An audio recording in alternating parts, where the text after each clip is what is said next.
Eu sempre fui promotor de justiça, ou promotor que atuou no crime no Ministério Público. Eu fiquei 20 anos no Ministério Público. Desses 20 anos, como promotor e como procurador de justiça, na grande maioria das vezes, 90% da minha carreira foi feita no âmbito criminal. Indo para o tribunal, comecei no primeiro Tribunal de Alçada Civil, 4 anos. Mas quando tive a oportunidade, removi-me para o Tribunal de Alçada Criminal, porque sempre me interessou trabalhar no processo crime.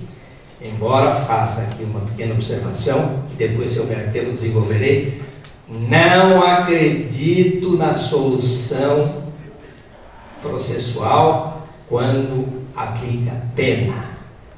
Eu aplico, eu condeno, a lei está ali, eu vou cumprir, mas não tenho a menor ilusão quanto à inutilidade da pena de prisão. Só que eu não sei o que colocar no lugar de antemão. Já dei algumas entrevistas, já descrevi sobre isso.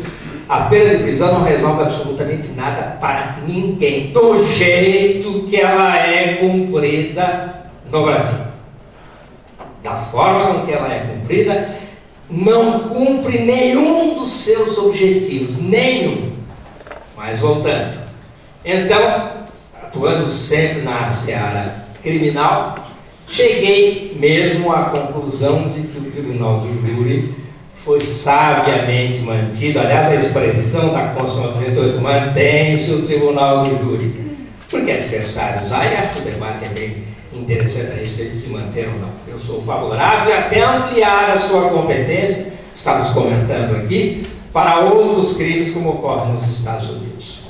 É acreditar que as pessoas têm um sentido de justiça e são capazes, na maior parte, de exercê-lo condignamente. O Tribunal do Júri tem essa característica, então, de trazer à sociedade os iguais para julgar aquele que é acusado de ter praticado o crime mais grave que nós temos no quadro social, no quadro da lei. Mas, como eu estava dizendo, o homicídio foge um pouco das características dos demais crimes e envolve, sobretudo, a emoção das pessoas. Eu não digo dessas chacinas, evidentemente isso aí está fora de todo parâmetro, mas o homicídio normalmente tem um aspecto emotivo que deve ser considerado. E é esse aspecto emotivo que o presidente Aline, vamos dizer, condenou no júri, que eu, pelo contrário, eu faço valer. Nós somos compostos só de razão? Somos cartesianos nas nossas decisões? Absolutamente. Na época das eleições, o que é que influencia? Eu sou daqueles que acredita que o componente emocional é mais relevante para decidirmos em quem vamos votar do que o componente racional. Eu acredito nisso.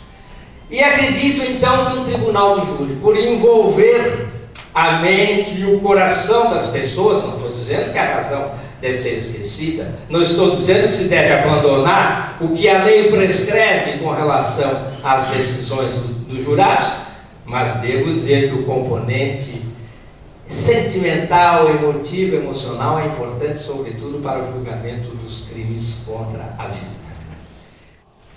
Para verificar as decisões que a mim soavam justas ou injustas, claro que do meu ponto de vista. Na maior parte das vezes eu fui ao plenário pedindo a condenação porque convicto de que as provas indicavam ser alguém condenado. E na minha estatística, na maior parte das vezes, entendo que os jurados acertaram. Mesmo quando eu pedindo a condenação, eles absolviam.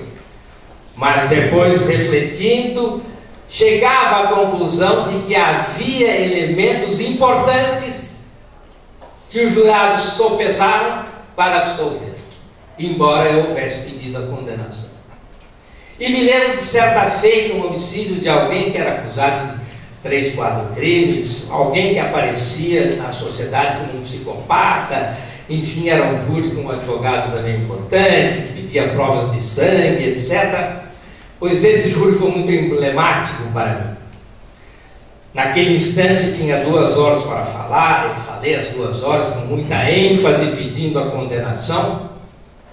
O advogado replicou, fez a sua oração pedindo absolvição, e tudo o que ele havia dito, porque quando eu preparava a júri, eu buscava os argumentos que a defesa pudesse usar, e colocava de um lado e os meus argumentos do outro. Todos os argumentos que eu havia selecionado como possíveis de serem alegados pelo advogado, ele explorou e explorou com habilidade não para vencer o debate do ponto de vista retórico, mas porque havia muito fundamento. Pois no intervalo, depois de eu falar e o advogado falar, eu cheguei à conclusão de que ele tinha razão. Liguei para a minha casa, conversei com meu pai, era meia-noite, eu vou retirar meu pedido de condenação. Ela não faço, que isso é mente, coração, vontade, como todas as mulheres nos dizem fazer, e a minha disse assim mesmo. Pois eu voltei lá e disse: retiro o pedido de condenação. Não estou pedindo absolvição, mas retiro o pedido de condenação porque as provas que foram apresentadas, que eu já havia valorado, e que foram valoradas com mestria pelo advogado, me convence de que não há suficiente argumento para pedir ou manter uma condenação. E naturalmente o réu foi absolvido. E isto não se faz num juízo singular. Eu fui juiz só em segunda instância, não fui juiz de primeiro grau, mas julguei muitos casos no Tribunal de Alçada Criminal e muitos casos no Tribunal de Justiça de júri. Aliás, os processos que eu mais gostava de julgar e de relatar no Tribunal de Justiça eram os casos de júri. E de fato, antes da reforma, o Tribunal do Júri era um emaranhado de perguntas que confundiam os jurados de fato.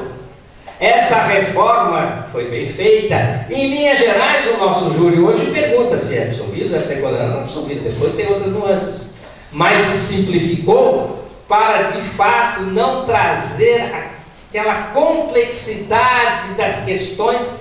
Quantos júris eu não anulei, como relator, e a turma concordou, exatamente pelo defeito de quesitação ou pela incongruência das respostas dos jurados relativamente aos quesitos.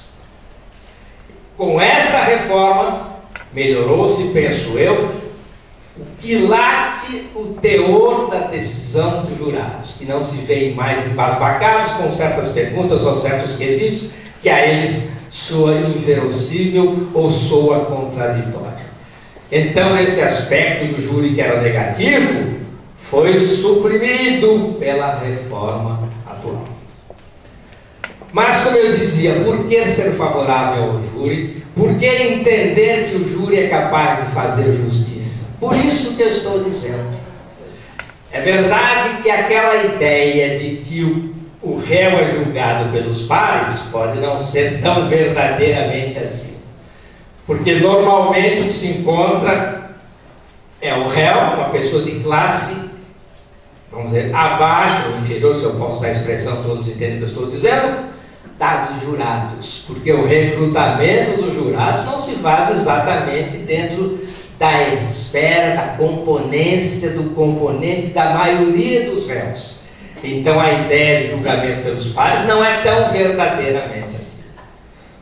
Mas é melhor deixar o destino nas mãos dos jurados, penso, que nas mãos do juiz. Que tem que ser técnico, tem que ser frio e que pouco pode avaliar a condição real de quem é o cidadão.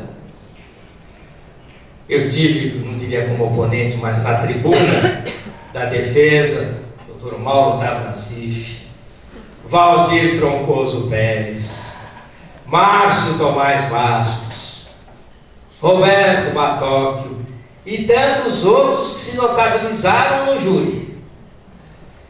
E me lembro muito bem de Valdir Troncoso Pérez, cujo filho é meu colega no Tribunal de Justiça, dizendo que era necessário que nós pudéssemos desvendar quem é que está por trás do papel.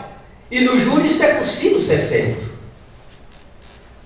Eu sempre me impressionei, até hoje, eu tenho 45 anos de profissão, 20 anos de Ministério Público e 25 anos de magistrado, a maioria dos quais trabalhando em processos criminais. Eu sempre me impressiono com uma ideia que eu lanço para mim mesmo.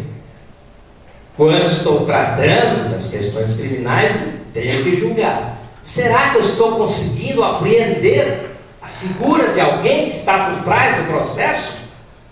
Ou sou apenas capaz de alinhavar boas palavras, premissas que estão de acordo com as conclusões? Ou seja, eu fico sempre com medo de o direito ou de o juiz, quando vai decidir, está simplesmente fazendo um jogo de palavras. Expressão que eu vi ontem na sessão do Superior Tribunal de Justiça, que é a quinta turma que só julga processos crime também. Jogo de palavras ou jogos de linguagem.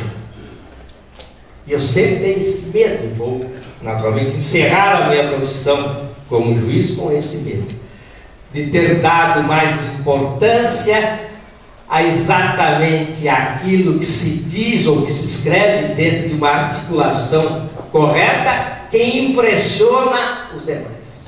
No júri isso não é tão verdadeiro, porque no júri quem ali está precisa conquistar a mente e o coração, mas não é para si. Eu sei que isso é um dado negativo do júri. Os jurados às vezes têm a tendência de, como se fosse um jogo de futebol, quem vai ganhar? Este falou melhor do que aquele, este é mais eloquente do que aquele. E isso é um aspecto que tem que ser abstraído. Mas apesar dessa dificuldade, os jurados é capaz de sentir, penso eu, quem é que está por trás quando se fala vis-a-vis, como eu estou fazendo hoje, de improviso ou não. E dizia, e retorno, nesses anos todos em que permaneci no júri, fazendo uma estatística das decisões, entendi que na maioria das vezes as decisões eram corretas, tenham sido elas absolutórias ou condenatórias, tenha eu pedido a condenação ou a absolvição de um jurado.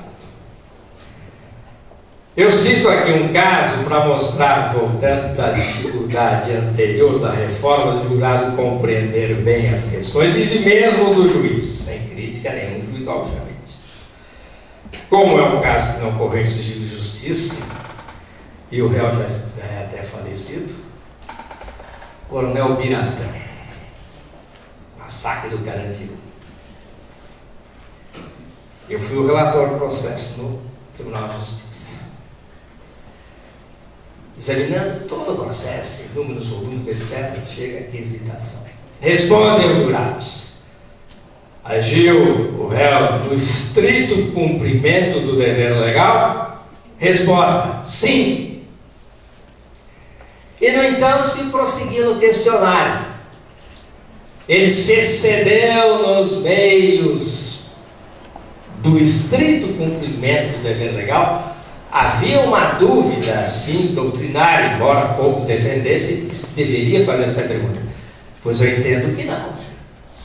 Se alguém age no estrito cumprimento do dever legal, não se pode dizer que ele se excedeu no estrito cumprimento do dever legal. Eu estou citando isso porque os jurados, então, porque foi perguntado a eles, depois deles afirmarem que houve o estrito cumprimento do dever legal, se ele se havia excedido.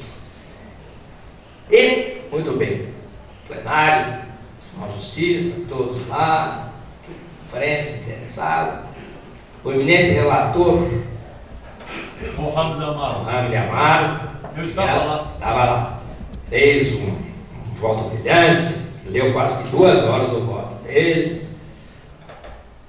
O procurador de justiça Antônio Visconti também fez uma peroração para que fosse mantida a condenação de 400 ou 600, eu não me lembro. E eu que tinha conhecido bem o processo, tinha ficado com aquela ideia. Não era possível ter perguntado aos jurados depois. Continuar. Então proferi o meu voto dizendo: Assim que o júri disse que o réu agiu no estrito cumprimento do dever legal, tome teu quesito, está absolvido. Concordemos ou não com a absolvição, não é esse o aspecto, evidentemente. É um aspecto processual, da dificuldade que tinha-se exatamente com essa questão das perguntas inúmeras, quesitos, etc. Da legítima defesa também.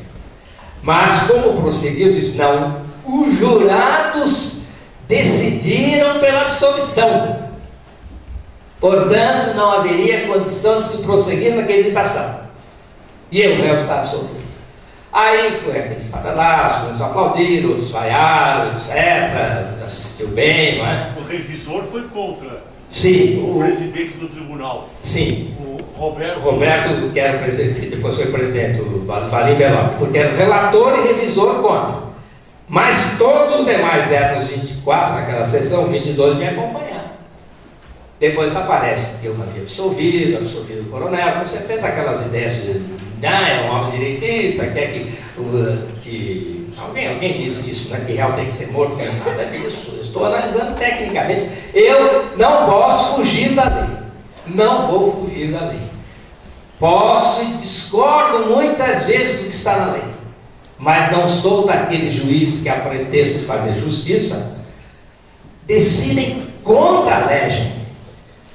Interpretar a lei é uma coisa, tirar da lei aquilo que está não escrito, tirar uma conclusão diametralmente oposta ao que está na lei, não é possível fazer, por mais que você acredite que a lei seja errada e que a decisão aponte no sentido da justiça, porque assim nós não teríamos a única coisa que permite as partes envolvidas no processo terem a mesma linguagem, a linguagem da lei. Porque se eu deixar o juiz decidir de acordo só com a sua consciência, esquecendo a lei, isso não é justiça. Porque a única coisa que une as partes em comum é a lei, é o cumprimento da lei.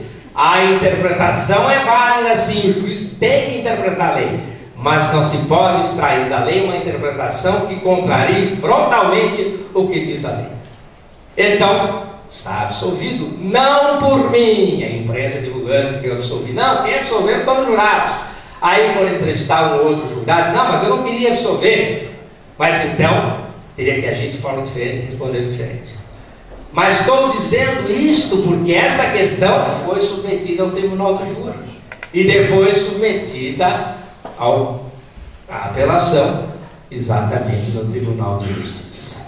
Os senhores sabem que a lei, quando se entende que os jurados decidiram manifestamente contra a prova dos autos, é outro tema de grande discussão. O que quer dizer decisão manifestamente contrária? Não é tão fácil pensar nisso. Manifestamente contrária, a expressão advérbio manifestamente pode ser interpretada de uma forma por alguém, interpretada de outra por outra. Mas quando o Tribunal de Justiça reforma uma decisão do júri, é porque ele entendeu reforma? Não. Bom, reforma em certo sentido porque manda novo júri. Vejam que se entendeu que o Tribunal do Júri é soberano e não pode o Tribunal de Justiça reformar a decisão. A grande discussão se pode fazer isso em revisão criminal. Eu já pensei de uma certa forma de certa feita, de outra forma. Entendi que na revisão criminal não se podia dissolver o réu em certo momento, teria que se devolver novamente o júri. Depois a jurisprudência caminhou num outro sentido, e eu penso hoje que nem revisão se pode absolver, e não mandar um novo júri. Mas mesmo assim, tenho alguma dúvida quanto a isso. Mas na apelação, sim, se a decisão pareceu aos desembargadores que é manifestamente contrária à prova dos autos, manda novo júri. Prestigia-se novamente o Tribunal do Júri. Sim, é um tribunal que pode servir e serve de palco para as partes exibir os seus conhecimentos e tudo mais. De fato, assula as vaidades. E no Tribunal de Justiça, recentemente, 10, 15 dias, no modo especial, nós julgamos originariamente advogados contra promotores que dizem que o promotor foi ineficaz, foi injusto, enfim, ações de calúnia, difamação e injúria. E de fato, se percebe que, algumas vezes, no Tribunal do Júri, promotor e advogado se excedem, perdem o sentido da sua presença ali, para fazer valer apenas a sua vaidade. Dizer, eu sei e você não sabe. E as ofensas, então, de lado a lado, de um lado contra o outro, só correm soltas, e muitas vezes nós temos que, de fato, num caso de difamação ou de injúria, dar provimento a uma ação penal ordinária para condenar o réu, condenar o promotor, condenar o advogado, etc. Isto não é incomum julgados na 15ª Câmara Criminal do Tribunal de Justiça, e que tem como pano de fundo o júri. Mas por que não deixar então que os jurados decidam? Por que se arrogar sempre esse direito? Não, a matéria é técnica e é o juiz que deve decidir. Evidentemente, eu não sou favorável que todas as questões criminais sejam decididas pelo júri, mas algumas sim. Especialmente esses casos de corrupção, improbidade administrativa, que é muito sensível à sociedade. Muito sensível. E que a abala profundamente, embora não tenha aquele choque do homicida, não tenha o sangue da vítima, mas abala todos nós. Eu sou até favorável que se estenda a competência do júri para julgar esses crimes de corruptos, de desonestos, de ímprobos administradores. Vejo que nos Estados Unidos, não que seja um modelo de justiça, nem deve ser copiado por nós, mas lá as questões cíveis, muitas questões cíveis, além de outras tantas criminais, são decididas pelo jurado. É uma forma de confiar no senso de justiça da sociedade.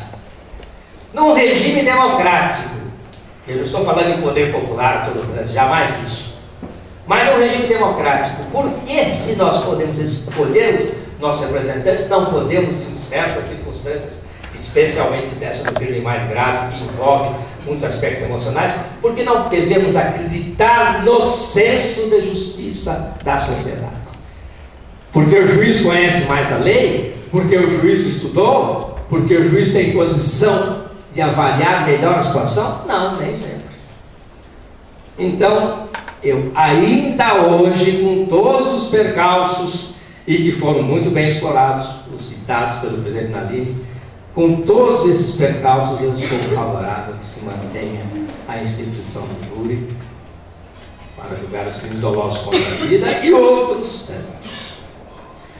Vejam que, e eu fui promotor muitas vezes, pedir isso no caso de aborto, que é um tema dominante na sociedade, aborto, mas vamos criar outros casos de aborto ou não, afinal de contas a mulher é dona do seu corpo ou não, já existe um ser, uma alma, um ser vivente, então o aborto se equivaleria a um homicídio. Não é o caso de discutirmos isso aqui, mas eu também tive muitos casos de aborto, aborto provocado, aborto que foi provocado por terceiro, etc.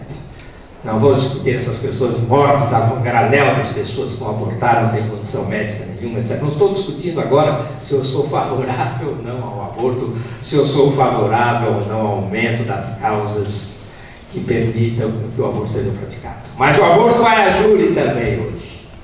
E a sociedade está bem ciente das coisas, a sociedade ouve e verifica e tem um senso. E, sobretudo, os jurados que ali estão. Teoricamente, se faz uma arregimentação dos jurados sob a perspectiva da sua melhor condição de julgar. Embora, como eu tenha dito, sempre é uma classe, claro, superior àquela do réu que ali está presente.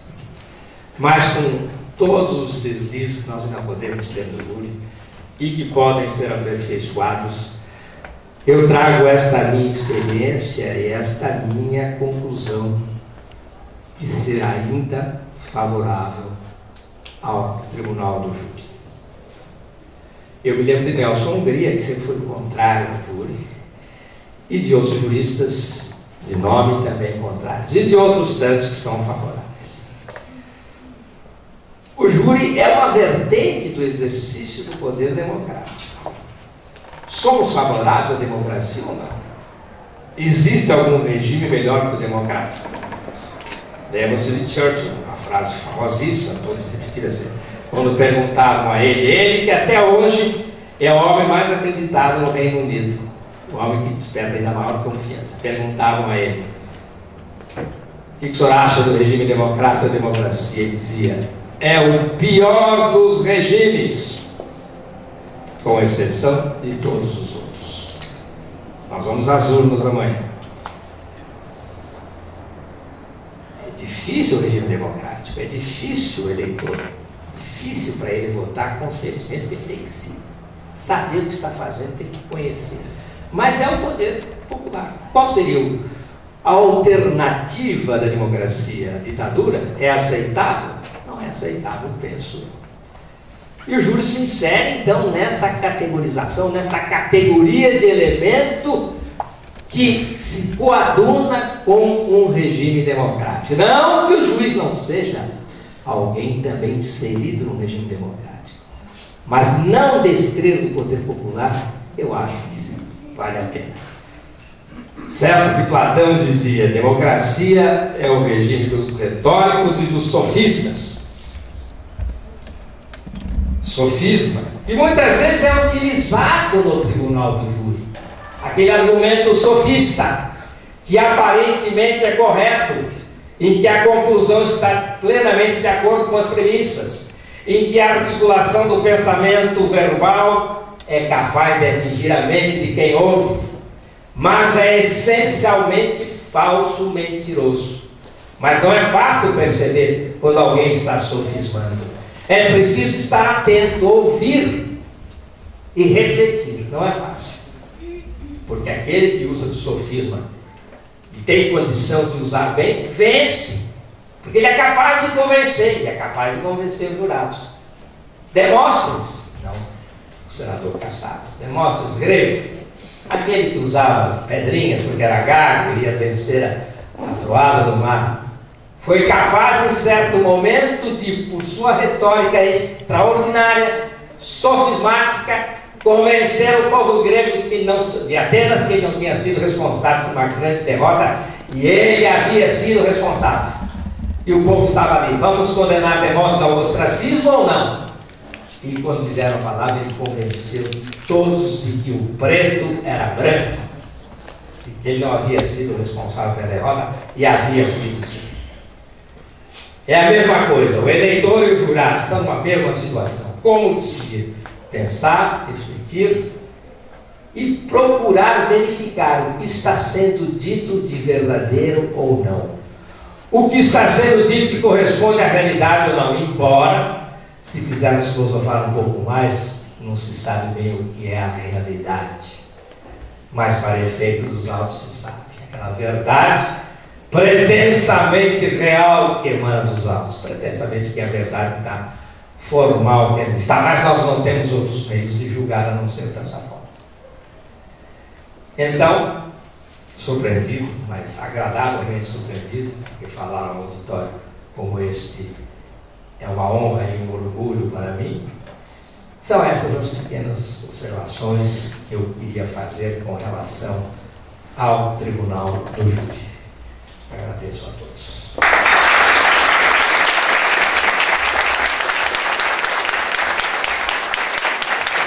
Eu passo a palavra ao Dr. Romualdo para as sequências do trabalho.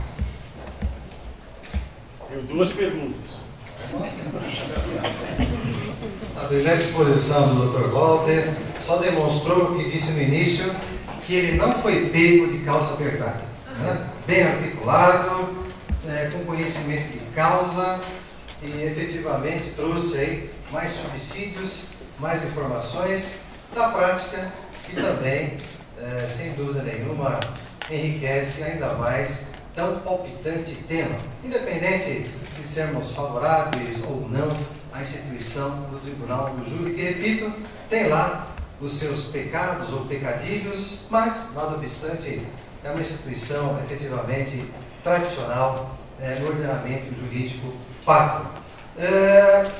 Agora nós vamos, Dr. Walter, com a sua permissão, a gente vai franquear aos membros da mesa, se deseja elaborar alguma pergunta sobre o tema aqui desenvolvido por Vossa Excelência, e uma pergunta para cada um dos membros, caso assim cada um dos membros deseja.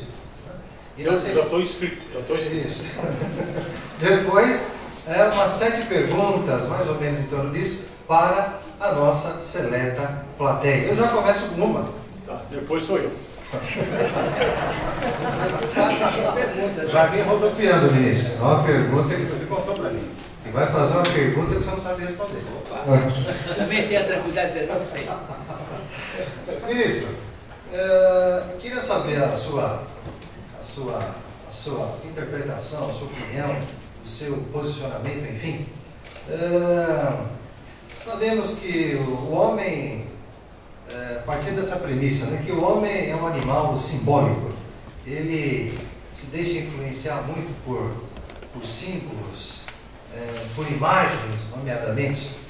Partindo dessa premissa, eu lhe pergunto o seguinte: no Tribunal do Júri, qual a sua opinião acerca de um membro do parquê, um membro do Ministério Público, o promotor de justiça, lá no plenário do júri, ficar no grosso do arranjo cênico da posição topográfica hoje existente no Tribunal do Júri, salvante aí uns 2 locais que eu conheço, mas o restante mantém aquela posição topográfica do MP à direita do juiz presidente, né, dos trabalhos. Vale dizer, o Ministério Público ele não fica nem justaposto com a defesa no plenário, ao lado do defensor, ele não fica nem à esquerda, ele não fica, enfim, ele fica justamente à direita. Em alguns locais até com a mesa realmente ligada, né, uma mesa encostada ou até uma mesa única. O senhor entende, qual a sua opinião a respeito, que isso, de certa maneira, poderia, não estou afirmando, mas, ainda que em tese, ministro, poderia influenciar, nomeadamente, o conselho de sentença, que poderia abstrair que, pelo fato de o promotor estar à direita do juiz-presidente, que é, digamos, a pessoa que tem, assim, ascendência, né? É uma pessoa que demonstra aí no plenário imparcialidade, serenidade, equilíbrio, equidistância, e se temos o Ministério Público à direita dele, poderia transparecer, na sua opinião, que o promotor, que é parte processual, poderia ser mais importante que o defensor, que não fica à direita, repito, do vice-presidente, do plenário do júri, mas fica em frente ali do conselho de sentença, como de regra, e, portanto, distanciado da mesa de sua excelência, o juiz-presidente. O senhor acha que isso influenciaria, né, no espírito dos jurados, essa distinção, essa acepção de posicionamento topográfico, arranjo cênico no Tribunal do Júri? Qual é a sua opinião, ministro, a respeito? Antes de falar sobre o Tribunal do Júri, nos tribunais da Justiça de São Paulo e no Superior Tribunal de Justiça, onde é que fica o procurador de justiça? Claro, dizer, não, ele não é parte, ele é oficial, atua como fiscal da lei. De fato, fica ao lado do juiz. Ao lado, no Superior Tribunal de Justiça, fica aqui o presidente e fica ao seu lado o procurador da República, o subprocurador da República, e os ministros um em frente ao outro. No Tribunal de Justiça, o senhor sabe, nas sessões, o procurador de justiça fica realmente ao do lado direito do júri, do presidente, do desembargador presidente, e o advogado fica na frente da tribuna, porque tem que falar de lá. Agora, no júri, na minha época, realmente não sei atualmente dos plenários do júri, na minha época era o primeiro tribunal do júri, e que hoje é a sala onde se faz as sessões, onde são recepcionados os juízes como desembargadores. Eu fiquei, sempre que eu vou lá, eu me lembro, eu ficava, ficava uma bancada aqui, na frente os jurados e o juiz. Eu ficava aqui, mas não era ao lado do juiz. O juiz ficava na mesa dele, eu ficava na minha bancada. Eu ficava aqui, o advogado aqui. Ficávamos lado a lado. Era assim no primeiro tribunal do júri. Pelo visto não é mais assim. Pelo visto o procurador fica ao lado dos juízes hoje. Se isto, e claro que é verdadeiro, dentro da, usou a expressão, dentro da imagética dentro do simbolismo, de fato, poderia dar uma ideia. Mas, mais uma vez, eu tenho que dizer, temos que acreditar na inteligência dos jurados. Temos que acreditar na sua inteligência emocional, inclusive. Não creio que o jurado, por entender que o promotor fica ao lado do juiz, que ele estaria mais certo e, portanto, o jurado teria que acompanhar a tese do promotor, porque ele está ao lado do juiz, que é a figura imagética imparcial, e o promotor, ao pedir a condenação, ele estaria com a justiça ao seu lado. É mais uma vez dizer, eu não vou descrer na inteligência dos jurados, embora realmente reconheça que a imagem é uma coisa muito importante, sobretudo no tribunal do júri. O Larino falou, é um teatro, de fato é um teatro. Mas lembra das peças de Shakespeare que ele ia em público ali fazer as suas peças e o povo participava até? É um teatro, mas um teatro que tem que ser um teatro organizado. E o que há de mal sendo o teatro? O que há contra o teatro? Ao contrário. Eu acho que a teatralização da vida é alguma coisa importante. Mas sendo objetivo, respondo.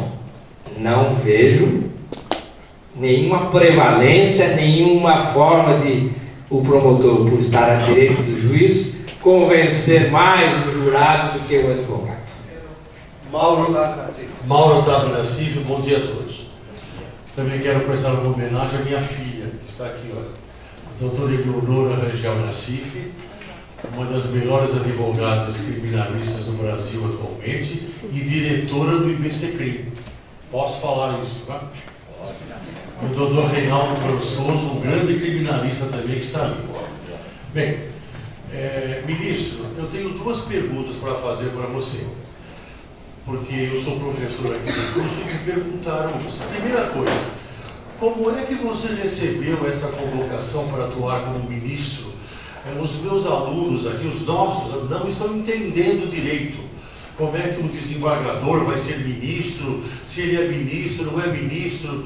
Então perguntaram para mim, eu gostaria que você respondesse como que você